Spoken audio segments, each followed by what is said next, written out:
We're going to go ahead and combine a couple methods of borning particles. We'll create a thinking system out here, get into the properties. We're going to create a couple groups to work with. We just use red and green because they're simple and the colors are easy to associate with. And what we'll do is in our first dynamic set, go ahead and create a generator called object particle, which we saw earlier. This is going to turn a max object. In this case, it is a plane 01, and plane 01 has the familiar material on it there. And what this is going to do is we're going to say take that plane object and turn him into the red particle. I want to track the object and have the particle follow the object, so I'll use object particle. We're going to turn on instant shape, so the particle will use that object shape and material. And then we'll go ahead and hide the original. We'll come back to master dynamic, turn on show mesh so we can see him. And there we are. We'll turn off edit on the fly to get real-time updates. Unfortunately, the bitmap on the particle is not going to get updated there until we render. So let's go ahead, and what we're going to do now is we have a red particle, this guy, and so we'll take him, add that red group, and what we want to do is birth green particles off of him using Matterwaves so that we can give birth only based on his map value. So we'll create an operator generator Matterwaves, and what this connection here says is I want to use the red particle to drive Matterwaves.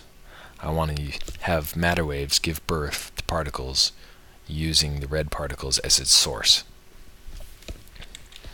And Matterwaves, we want to have him create particles into the green group. We're going to use a rate fairly high, and we will set his speed up there. We'll come back to motion inheritance in a second, but first thing we're going to go ahead and increase the UV count there. And if we go ahead and just scrub this right now, we can see all kinds of particles being born. Once he stops over there, let's swing around actually here, you can kind of see that they're being born all over the place. They're not really taking into account the light and dark areas. In order to do that, we're going to have to manually assign that bitmap into, you remember we used the use material map emission, and we're going to drag that map into that slot, and we'll set, actually we'll see it here once he comes to a stop, and we'll start adjusting the threshold to see where those particles are going to be born.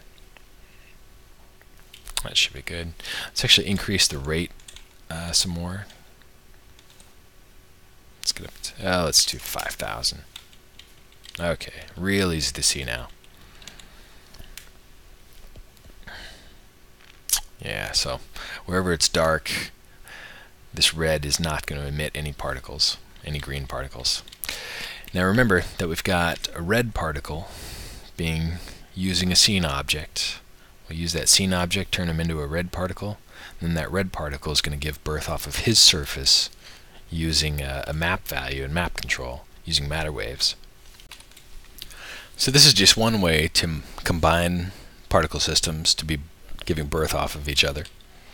Let's go ahead and we'll remove that first object particle, and we'll go ahead and use a different generator. We'll use a particle draw, come up here into the top view, and let's go ahead and specify we want to create red particles.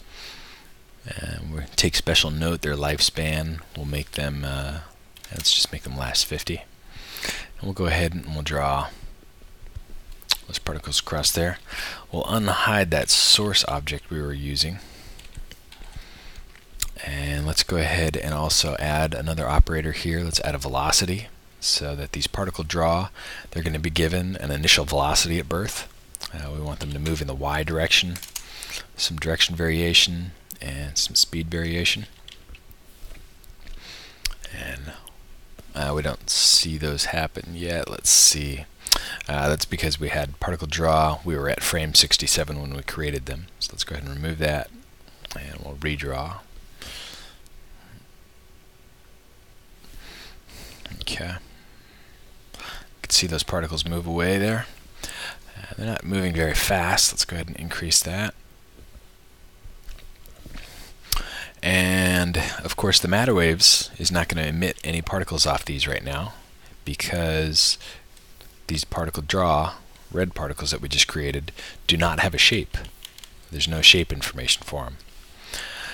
We can go ahead and assign a shape. We'll use a geom instance, which is going to allow us to pick an object in the scene to use as a source object. And now you can see all the particles being, those green particles being born. Let's cut down on that number just a little bit there. And actually, let's set their velocity to 0 for now. And as we zoom around here, you can see that each of these red particles has that piece of geometry as his source geometry now, or as his particle shape. And the matter waves particles are effectively using that material emission that we had to control where the green particles are born.